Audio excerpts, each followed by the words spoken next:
आप्पासाहेब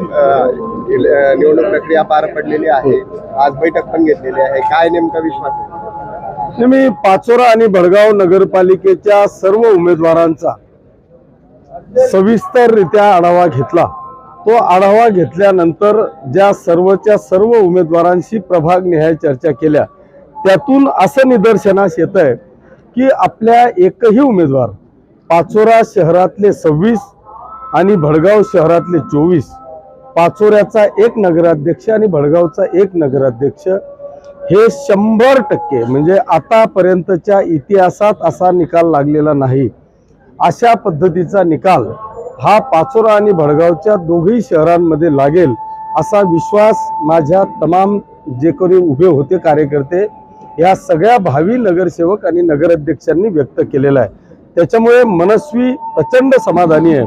आणि त्यांच्या मी 21 तारखेनंतर विजयी झाल्यावर जनतेचा आभार मानेलच, पण तत्पूर्वी मी पाचोरा आणि भडगाव शहरातल्या तमाम नागरिकांचं, मतदार बांधवांचं, भगिनींचं, तरुणांचं मनापासून अभिनंदन करेल, त्यांना धन्यवाद देईल की पाचोरा आणि भडगाव तालुका सोडून सुद्धा जिल्ह्यातील, महाराष्ट्रातील अनेक नेते या ठिकाणी येऊन गेले, अनेक प्रकारच्या वेगवेगळ्या टीकास्त्र आमच्यावर सोडून गेले, अनेक प्रकारचे आमिष दाखवली, पण तरी सुद्धा माझ्या पाचोरा आणि भडगाव शहरातल्या जनतेने माझ्या विकासावर माझ्या पाठीशी खंबीरपणे उभी राहून दोघही नगरपालिकावर शिवसेनेचा भगवा झेंडा फडकवण्याचं जे चित्र निर्माण केलंय त्याबद्दल दोघही शहरातल्या जनतेचे मी मनापासून आभार मानतो, त्यांना धन्यवाद देतो।